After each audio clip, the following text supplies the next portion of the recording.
I am Brenda, and I am 68 years old. In my hands is an old photograph of my son Michael smiling brightly in his college graduation gown. The sun that day was the kind of golden you only see in late spring, and it caught in his hazel eyes the same shade as his father's.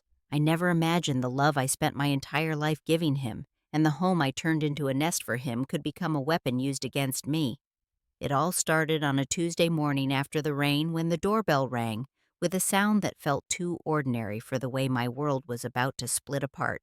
To everyone listening to my story today, I'd love to know which city you're tuning in from. It helps me feel connected, like we're sitting together over a cup of coffee. And if you have ever felt betrayed by someone you held dear, please tap that like button and consider subscribing. What comes next is the story of how I learned to stand up after being pushed down into the darkest place I've ever known. A place where I thought all light had gone out. For 45 years, my life was woven into the very fabric of a craftsman-style house on Maplewood Drive. My husband Frank and I bought it when the paint was fresh and the oak floors still smelled of the forest. We were so young, our hands stained with paint from doing the trim ourselves. We painted the nursery a soft yellow before Michael was even born, dreaming of the child who would fill it.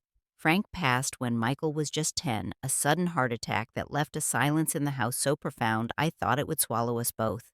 After that, the house became our whole world. It was my anchor, and I was its caretaker. Every scrape on the doorframe, every creaky stair told our story. I took on extra bookkeeping work from my kitchen table to make ends meet to give Michael everything he needed for school, for baseball, for a chance at a good life. He was a quiet boy, thoughtful with his father's gentle eyes and a serious mind for how things fit together.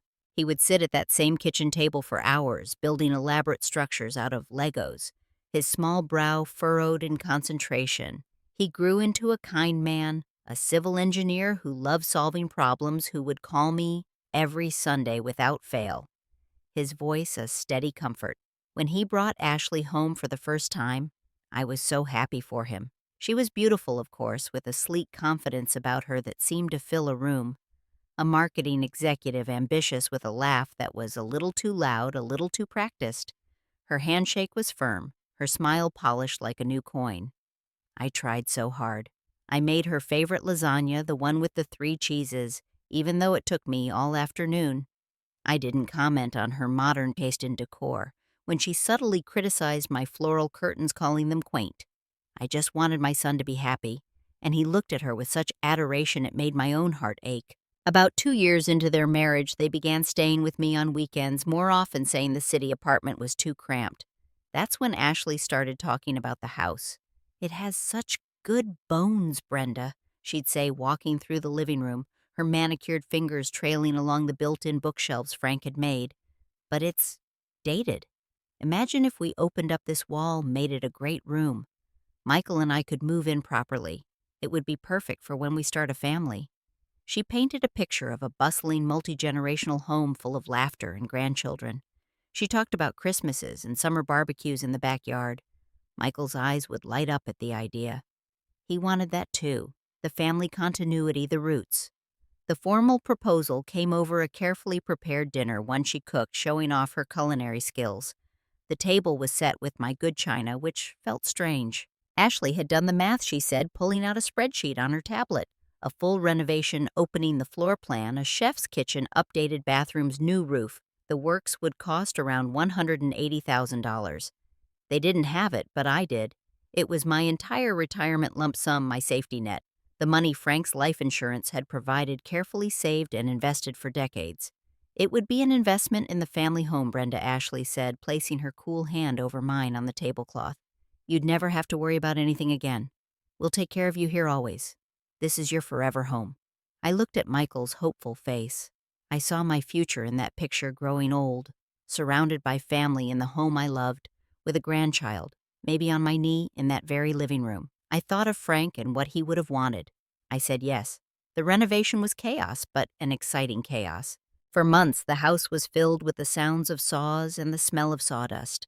Walls came down a new kitchen with stainless steel appliances went, and the old shag carpet was ripped up to reveal refinished hardwoods. I moved into the guest bedroom, living out of a suitcase. One afternoon, Ashley came to me with a stack of papers, her expression all business. "The bank needs the title updated for the construction loan draws, and for the new property tax assessment. She explained, her tone smooth and logical. It's just a formality. Michael and I will handle all the headaches from now on, the insurance, the taxes, everything. It'll be our responsibility. You can just enjoy the house. Michael stood beside her, nodding, putting a reassuring arm around my shoulders. It'll make everything easier, Mom. One less thing for you to worry about. Trust us. And I did. With a pen that felt strangely heavy in my hand, I signed where the yellow sticky arrows pointed page after page without reading the dense legal text. The house, my home for 45 years, the place that held every memory of my life with Frank and Michael, was legally transferred to Michael and Ashley Dawson. I didn't feel a thing in that moment, just the warm, foolish glow of providing for my family, of securing my place within it. The work finished.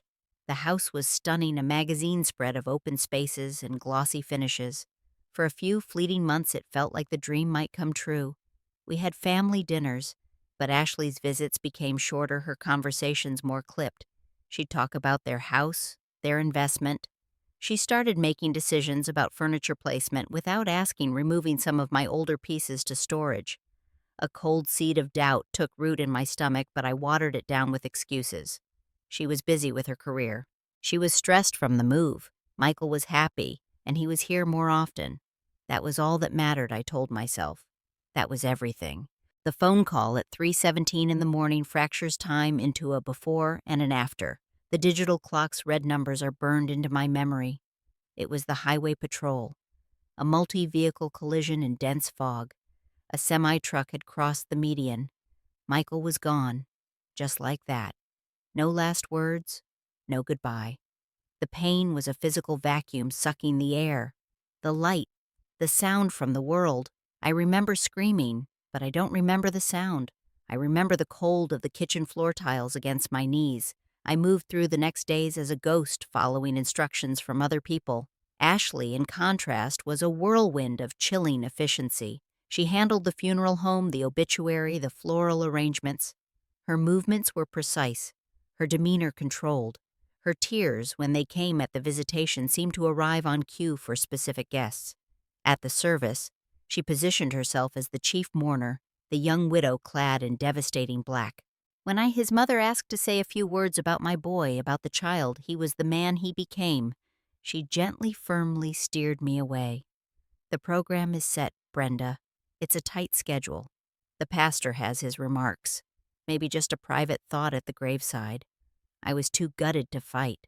I stood by the casket, touching the cold wood, feeling like a forgotten guest at my own son's funeral. My grief deemed less photogenic, less central to the narrative. The silence in the house after the burial was deafening, broken only by the hum of the new refrigerator Ashley had picked out. It was a week later, on a Sunday evening, the time Michael always called, when Ashley finally sat down with me in the new sterile living room. The warmth was gone, replaced by the chill of a staged real estate listing. Brenda, she began, her voice devoid of any emotion we might have once pretended to share. We need to talk about the future. This house, it's too much for you. The stairs are a fall risk. The yard is an acre. The upkeep is enormous. I've done some research and found a lovely assisted living community over in Brookshire. It has excellent ratings, activities, and full-time nursing staff. I stared at her, my mouth dry, the words not computing. This is my home, Ashley. We had an agreement. I invested here. This is where I'm supposed to be. She let out a short, humorless laugh, the sound like breaking glass. An agreement? You mean you giving your son money for renovations? That was a gift, Brenda. A mother's gift. The house is legally in mine and Michael's name. You signed the quitclaim deed. Legally, you have no standing here. You're a guest.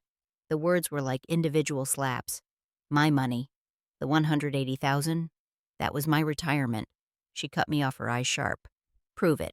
Show me a contract, a loan agreement. It was a gift from a mother to her son. It's done. And frankly, the renovations increased the value of our asset. You've been living here rent-free since? She stood up, looking down at me where I sat shriveled in the armchair. I'll give you $5,000 to help you transition. That's more than generous. I'd like you to start packing this week. I called our old family lawyer, Mr. Jenkins, in a blind panic the next morning. His familiar receptionist's voice was kind but final. I'm so sorry, Brenda. Mr. Jenkins retired to Arizona 6 months ago. His practices closed. The line went dead. I was utterly alone adrift in the beautifully renovated spaces that now felt like a gilded cage. That night I curled on the new stiff sectional sofa, the one I'd let Ashley pick out thinking of future family movie nights, and I wept until I was sick. I wept for Michael for the betrayal that was unfolding with cold legal precision for the terrifying empty stretch of years that now loomed ahead. What followed was a calculated, merciless campaign of erosion.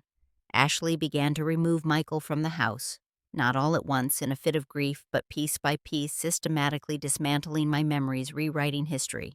His childhood baseball trophies disappeared from the den shelf one day, relegated to a cardboard box labeled "Donate" in the garage. The ugly, beloved sweater I'd knitted for him in college, the one with the mismatched sleeve, was gone from his closet. His engineering textbooks were boxed up. She started having friends over, young couples from her work, loud groups that would laugh and drink expensive wine in the kitchen, their voices and music floating up to my room as I tried to sleep. I became a phantom in the halls, jumping at the sound of my own footsteps, trying to be invisible. I would eat my meals in my bedroom to avoid her. The incident that broke the last of my spirit happened in the gleaming new kitchen. I was reaching for a teacup, the last one of my mother's old bone china set, my hands shaking more these days from stress and poor sleep, and I fumbled. The cup hit the pristine quartz countertop with a sickening crack and shattered into a dozen pieces. Ashley spun around from the refrigerator, a bottle of mineral water in her hand. "For God's sake, Brenda," she snapped, her voice slicing the air. "Can you not be more careful? That's imported quartz. Do you know how much that cost?" I stammered an apology, my face burning with shame, and knelt to pick up the sharp pieces, my fingers trembling. She loomed over me, not offering to help. "You see, this is exactly what I mean. You're clumsy. You're forgetful. You don't belong in a house like this anymore. You're a liability." The final confrontation came 3 days later. I gathered every ounce of courage I had left, a courage born of sheer desperation, and confronted her in the hallway as she was leaving for work. My voice trembled, but I spoke. "Ashley, we need to talk about this. That money was my life savings. It wasn't a gift. It was an investment in my home and my care. You promised." She listened, leaning against the doorframe, putting on her earrings with a bored expression. When I finished, she took a step closer, her perfume smelling cold and alien. "You are a foolish old woman," she said, each word a deliberate icy needle. "You signed your house away. You gave your money away to your precious son, and now he's gone. There's no one left to feel sorry for you. Now you are in my way. You have 1 week. If you're not out, I will have you removed. I'll call the police myself and tell them you're a senile squatter harassing me in my own home. I have the paperwork to prove it. They'll believe me." The eviction was a quiet, humiliating spectacle on our otherwise peaceful street. My kind next-door neighbor, Martha, who had watched Michael grow from a boy on a bicycle to a man carrying groceries, saw Ashley's sleek car parked haphazardly on the lawn as I carried out cardboard boxes in a drizzling rain. Martha came over without a word, her face set in grim lines, and started helping me load my old sedan. My life distilled into a few boxes of photos, some clothes, and the toaster. Everything else, the furniture, the dishes, the life I'd built, stayed. It was no longer mine. As I got into the driver's seat, my body numb with shock, Ashley stood on the front porch under the shelter of the overhang arms, crossed perfectly dry. She didn't shout. She spoke with a clear, deliberate cruelty meant to be her final defining word. "Just keep living, Brenda," she said, her voice carrying clearly in the damp air. "You'll die penniless and forgotten. That's the fate of women like you." I drove away from Maplewood Drive through streets blurred by rain and tears to a subsidized senior apartment complex on the other side of the county. The place smelled of stale cabbage and industrial disinfectant. The walls were so thin I could hear my neighbor's television through them. I would lie in the dark on the narrow bed, Ashley's prophecy echoing in my head like a cursed chant, believing with my whole shattered heart that she was right. I had nothing. I was nothing. The months blurred into a gray, relentless routine of survival. My Social Security check was a pittance that barely covered the rent and my medications. I ate cheap canned soups and instant oatmeal, and I stopped answering the phone because no one called anyway. The world had shrunk to 4 beige walls and a single window that looked out onto a brick alley where dumpsters overflowed. Grief and shame were my constant companions. Then on a Tuesday, it was always a Tuesday, A crisp, ivory-colored envelope arrived mixed in with the pizza flyers and pharmacy circulars. It was from the law offices of Warren G. Heschel-esque. The paper felt expensive under my fingers. It formally requested my presence for the reading of the last will and testament of Michael Robert Dawson the following week. My first instinct was to crumple it and throw it away. What more could it possibly take from me? What fresh humiliation awaited? But a deeper, fragile part, the part that was still a mother, needed to hear his name spoken in a formal room one last time, to have him acknowledged, even in death, as my son. I put on my one good dress, the simple black sheath I'd worn to the funeral, which now hung loose on my diminished frame. The law office was in an old, dignified building downtown, all dark wood paneling, green glass lampshades, and hushed carpeted tones. Mr. Heschel was a man in his late 70s, I guessed, with a full head of white hair, combed neatly back, and eyes that held a keen assessing intelligence behind gold-rimmed glasses. He greeted me, not at the door of a conference room, but at the entrance to his personal office, with a gentle, respectful handshake. "Mrs. Dawson, please come in. I am so very sorry for your loss. I liked your son a great deal." His sincerity, the personal note, startled me. It had been so long since anyone had spoken Michael's name with genuine warmth. Ashley arrived 10 minutes late, her heels clicking sharply on the hardwood floor outside. She wore a sharp, expensive navy pantsuit and carried a designer handbag. She gave me a dismissive glance, as if surprised to see me there, and took a seat at the polished mahogany table as far from me as possible. The reading was brief, clinical. Michael's bank accounts, his investment portfolio, his late model sedan, all passed to his spouse, Ashley Marie Dawson. His personal effects were also left to her. Ashley's posture relaxed visibly, a satisfied little sigh escaping her lips as the lawyer finished the main body of the will. She glanced at me, a flash of cold victory in her eyes. It was over. This was the final stamp, the legal seal on my exile. I felt nothing but a hollow confirmation of my worthlessness. Mr. Heschel set the document down on the table. Then he did something strange. He looked up first at Ashley, his expression unreadable. Then his gaze settled on me, and a very small, almost imperceptible smile touched his lips, not of amusement, but of something else. Knowledge, perhaps?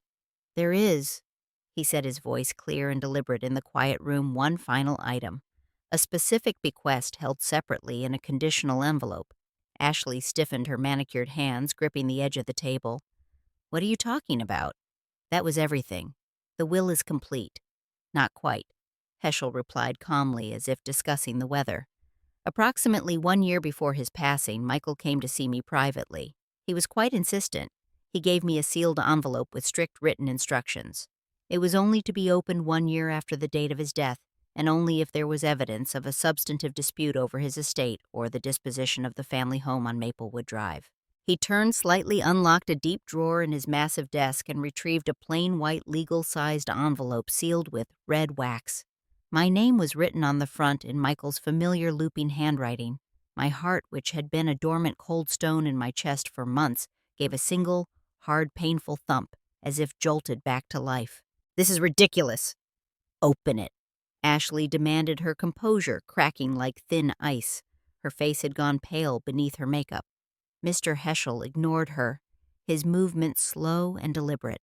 He used a silver letter opener to carefully slit the envelope along the top. He pulled out several sheets of paper. One was a letter handwritten on a yellow legal pad. The others were formal typed documents with notary seals visible even from where I sat. He put on his reading glasses, the ones on the chain around his neck. "This is a personal letter from Michael Dawson addressed to his mother, Brenda Dawson." He began to read, and as his steady, aged voice formed the words, my son's presence filled the room, vivid and heartbreaking. "Mom, if you're hearing this, then I'm gone, and Ashley has not treated you the way I trusted she would. I am so sorry. I've been blind, and I have failed you." The letter was a raw confession and an apology. Michael wrote about his growing unease and isolation in the final year of his life. He described how Ashley's focus had shifted entirely to money status and what she called optimizing our assets. He recounted bitter arguments behind closed doors, where she called me a millstone, a drain on our future, and pressured him relentlessly to get me to voluntarily sign over any other assets or accounts I might have. "I was a coward, Mom," He wrote the penmanship growing jagged on the page as if written in anger or distress. I kept hoping the woman I fell in love with was still in there, that it was just stress. I made excuses for her. I was wrong, and I have let you down in the worst possible way. I see what I've done. I left you vulnerable. Then came the revelation that changed the very axis of my world. Michael explained that 6 months before the accident, haunted by guilt and a dawning realization he had taken a substantial portion of his own personal savings money from an old project bonus Ashley knew nothing about held in a separate account, and purchased a life insurance policy. Its face value was $750,000. The sole irrevocable beneficiary was me, Brenda Dawson. He had paid the premium in full up front. Furthermore, on the same day in this very office, he had signed and had notarized a declaration of trust and letter of intent. This document explicitly stated that the Maplewood Drive house was rightfully mine, that the transfer of title was procured under misleading premises regarding my ongoing security and care, and that it was his dying wish and formal request for justice to be served to see me restored as its owner, or if that were impossible, compensated for its full fair market value. Ashley shot to her feet, her chair screeching back. "That's a forgery. He would never do that behind my back. This is fraud. I'll sue you for malpractice." "Heschel, I'll have you disbarred," she shrieked, her voice shrill, her perfect facade obliterated by panic and rage. Mr. Heschel remained preternaturally calm. He silently slid copies of the notarized documents across the table toward me. I could see Michael's signature, the notary's stamp and signature with dates that lined up. Then he slid over a bank verification letter for the insurance policy. Finally, he pressed play on a small, old-fashioned digital recorder on his desk. After a click and a hiss, Michael's voice, tired but firm, filled the heavy silence of the room. "This is Michael Dawson on September 12th. I am of sound mind. The documents I have signed today with Mr. Heschel reflect my true wishes regarding my mother, Brenda Dawson, and the property at 1421 Maplewood Drive. I regret my role in putting her home at risk and intend this to be a corrective measure." I stopped hearing the specific words. A sob deep and ragged broke free from a place inside me I thought had turned to dust. The tears that streamed down my face were not tears of joy for the money, though the relief of financial safety was a tangible wave washing over me. They were a torrent of grief and validation so profound it was physically painful. My son had seen me. In the end, through his own guilt and awakening, he had tried to protect me. The love I thought had died with him in that foggy crash was right here in this quiet room, etched in ink and captured on a cheap recorder. He had not abandoned me. He had, from beyond the grave, thrown me a lifeline. Mr. Heschel stopped the recording and looked directly at Ashley, who was now standing perfectly still, white as the envelope, her chest heaving. "Mrs. Dawson," he said, his voice devoid of any triumph, simply stating a fact. "It appears the situation is somewhat more complex than the simple will previously indicated." In the weeks that followed, a strange, unfamiliar calm settled over me. The crushing, paralyzing weight of helplessness was gone, replaced by a quiet, steady resolve that felt like a muscle long unused being stretched. I was not the same broken woman who had been chased from her home with a curse ringing in her ears. I had a voice now, and it was my son's voice, backed by the law.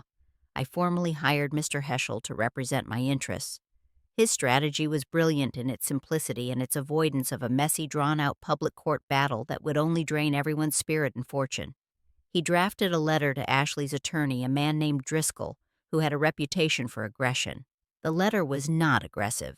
It was a succinct recitation of the facts, the newly revealed insurance policy, the notarized declaration concerning the house, the recorded statement. It attached copies.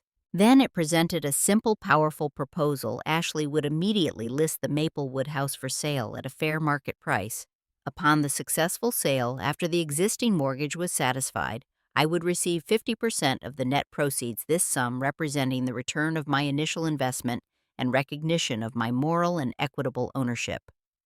Additionally, she would pay a one-time settlement of $50,000 for emotional distress and unjust enrichment.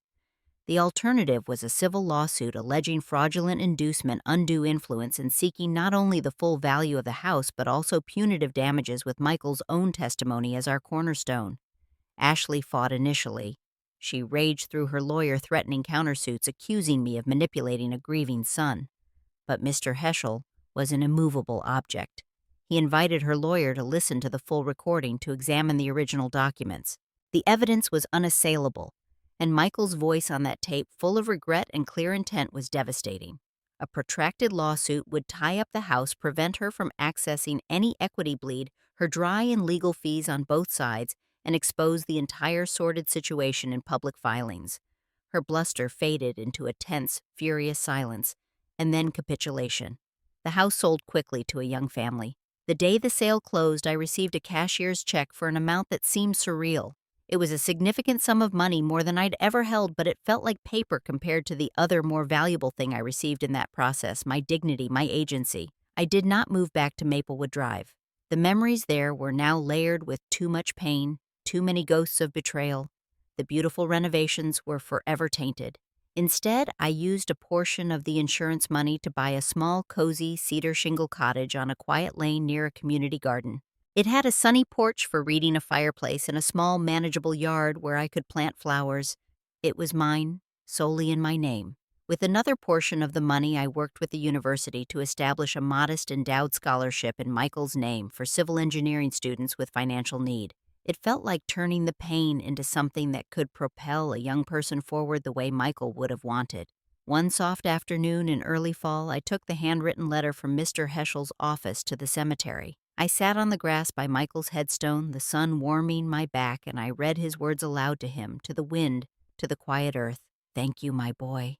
I whispered, my fingers tracing the letters of his name carved in the granite. "For waking up, for seeing me at the end. It's enough." The final envelope from Ashley's lawyer contained the settlement check. I deposited it at the bank without feeling anything. There was no victory in her defeat, no sweet taste of revenge. Looking at the numbers only brought back the hollow emptiness of a battle that never ever should have been fought between a mother and the woman who claimed to love her son. Healing, I have learned, is not a loud or dramatic process. It doesn't happen in courtrooms or with grand gestures. It happens in the quiet daily moments when you choose life again. It happens when you push your hands into the cool soil of a new garden to plant daffodil bulbs, believing you will be there to see them bloom in the spring.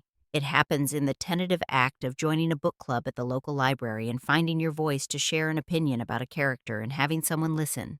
It happens over a shared cup of peppermint tea with a new neighbor, a kind-eyed widow named Eleanor, and talking about the weather, then the grandchildren you both have pictures of, then slowly the losses you've borne, without the shadow of my past, with Ashley hovering like a poison cloud over the conversation. The real inheritance Michael left me wasn't the money, as vital as it was to my survival. It was the brutal, necessary lesson in vigilance and self-preservation. I had loved with my whole, wide-open heart, but I had loved blindly. I had confused sacrifice with surrender, generosity with self-eradication, and in doing so, I had almost disappeared entirely. I learned far too late for it to be easy, that love must sometimes wear the armor of clear-eyed boundaries, that trusting your gut, that small persistent voice of disquiet, is not disloyalty. It is wisdom, forgiveness. I decided after much thought was not for Ashley. That was a bridge too far, and perhaps it is not required. The forgiveness was for me and for Michael. I forgave him, my sweet, flawed boy, for being a young man so in love he couldn't see the monster taking shape beside him until its shadow was already upon us. And more importantly, with great difficulty and many tears, I forgave myself. I forgave myself for being a mother who believed that endless, unquestioning giving was the same as unconditional love. I forgave myself for not reading the papers, for trusting so completely that I laid down all my defenses. I sit here now in the peaceful, golden silence of my own home, a home that bears only my name on the deed. On my right hand, I wear my mother-in-law's simple, worn gold band. It was in the bottom of my jewelry box, the only thing I took from the old house that held no bitterness, only the memory of a kind woman who had welcomed me long ago. The afternoon light slants across the floorboards, different from the light on Maplewood Drive, but good. It is my light. Sometimes life doesn't just close a door. It demolishes the entire building, leaving you standing in rubble, choking on the dust of what was. But in that rubble, if you can catch your breath and look closely, you might find the tools you forgot. You had resilience, a spark of fight, the memory of your own name, and you can use them to build something new, something stronger, wiser, and truly irrevocably your own. My story is just one of many. Perhaps you've had your own foundations shaken by family, by friends, by life's cruel turns. Where did you find the strength to start sorting through the rubble? What was the first brick you laid for your new beginning? I would be deeply honored to hear your story in the comments below. If this journey of silent devastation and quiet reclamation resonated with you, please like this video. It lets me know these shared experiences matter, that we are not alone in our struggles. Subscribe for more stories about finding that inner fortitude when all seems lost. And if you know someone who might need to hear that it's never ever too late to reclaim your peace and your place in the world, please share this with them. Thank you from the bottom of my healed and healing heart for listening to my story. May you find or have the courage to build a home for your heart that no one can ever take from you.